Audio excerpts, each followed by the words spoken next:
Welcome students. This is the third lecture of B series, and in B series we are doing Bohr theory of atom. So in this theory we study how the electrons are distributed around the nucleus.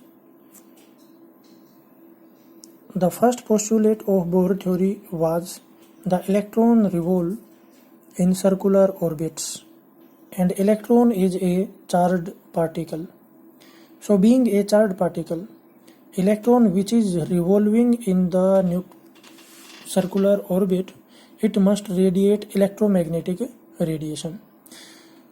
जो classical electrodynamics है उसके according अगर कोई charge particle accelerate कर रहा है, कोई भी चार्ज पार्टिकल अगर एक्सेलरेट करता है तो उसको इलेक्ट्रोमैग्नेटिक रेडिएशन एमिट करनी चाहिए। आप ऐसे समझें इस चीज़ को।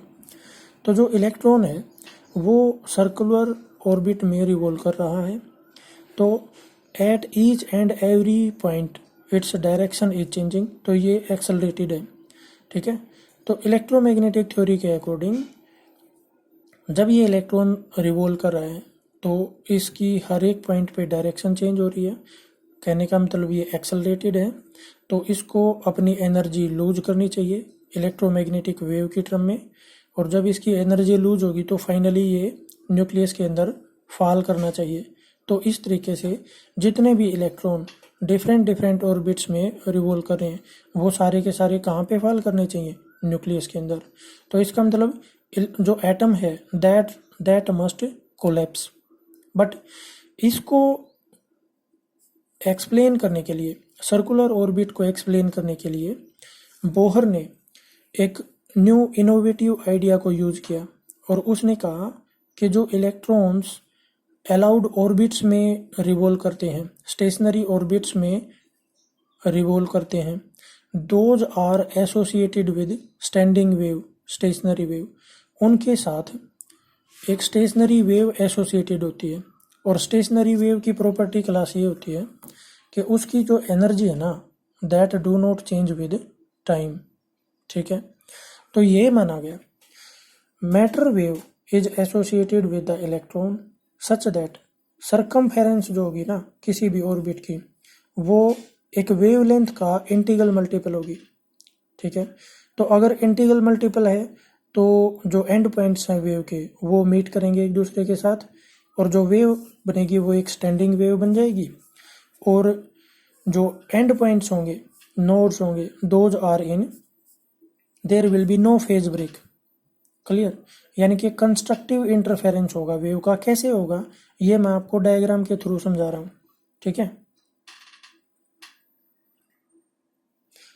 देखो क्लास, अभी मैंने न्यूक्लियस बना लिया है यहाँ पे। ओके, और ये हमारा सपोज फर्स्ट बोहर ऑर्बिट है। ठीक है, तो बोहर ऑर्बिट की ये जो बोहर, इसकी सरकमफेरेंस क्या होगी? ये जो सर्कुलर ऑर्बिट है it will be 2 pi radius of the Bohr orbit, and this is equal to n lambda. ठीक है, तो अब ये फर्स्ट बोहर ऑर्बिट है, तो n की वैल्यू क्या हो जाएगी? 1 हो जाएगी। So here n is equal to 1। तो इसका मतलब क्या हुआ? 2 pi r1 this is equal to lambda. और ये वेवलेंथ किसकी होगी?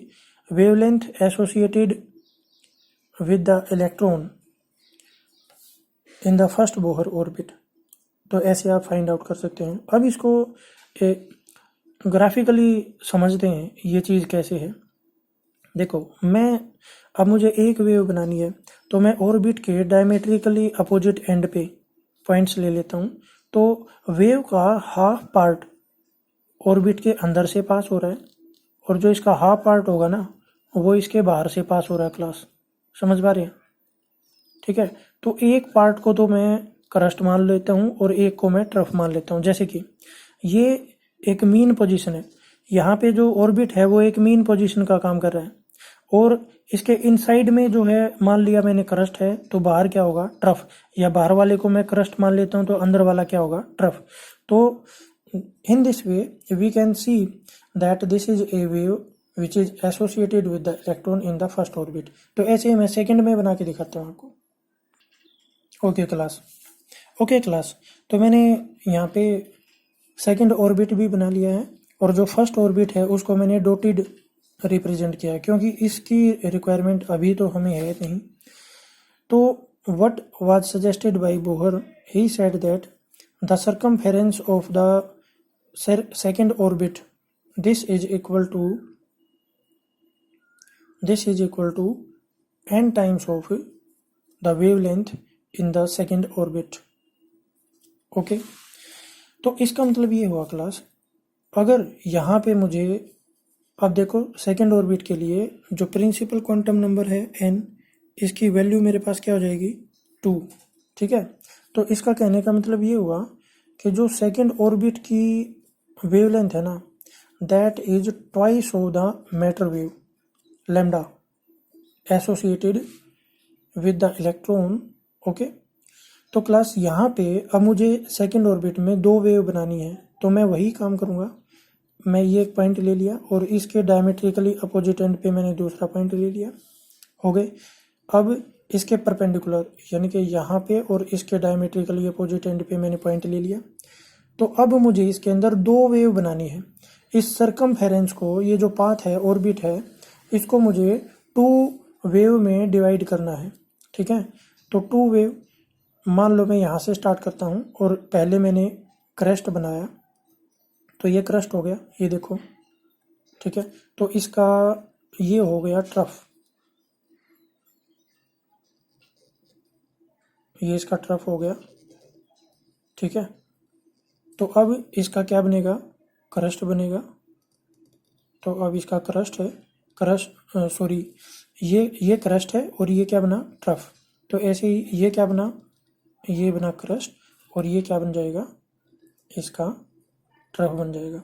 तो देखो यहाँ पे हमें क्या पता लग रहा है, यहाँ से लेकर के यहाँ तक एक वेव कंप्लीट हो गई और यहाँ से लेके यहाँ तक फिर से सेकंड वेव कंप्लीट हो गई।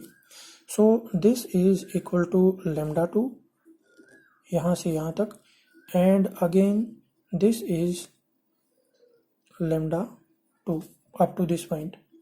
So class, in this way we can assume that the third orbit is equal to 3 lambda 3.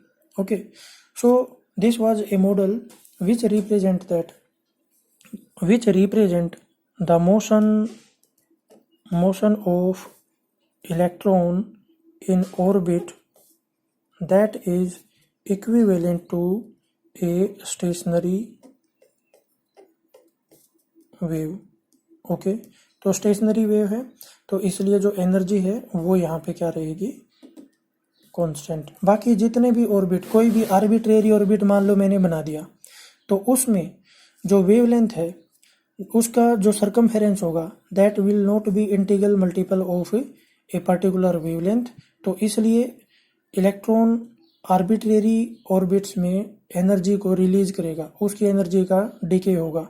But जैसे ही वो स्टेशनरी ऑर्बिट्स को अचीव करेगा, उसमें मूव करना स्टार्ट करेगा, तो उसकी एनर्जी क्या हो जाएगी, constant. Because in that case a stationary wave is associated with the motion of the electron. So this is the matter wave model of Bohr theory. Thanks class for watching the lecture. And one more thing I would like to tell you here, that the same concept was given by de Broglie later, and you see 2 points are still pending here. So I have discussed till now. An electron don't radiate while accelerating in stationary orbit में तो accelerate करेगा, तब भी energy को release नहीं करेगा। So here we get 2 pi r n equal to n lambda. Okay, so from here if we put the value of rn, then we can find the wavelength associated with the motion of the electron. And the same concept was given by de Broglie in 1922, and according to de Broglie hypothesis, lambda, the matter wave associated with a material particle, is given by h by momentum. Okay, we will discuss it in detail in the coming lectures.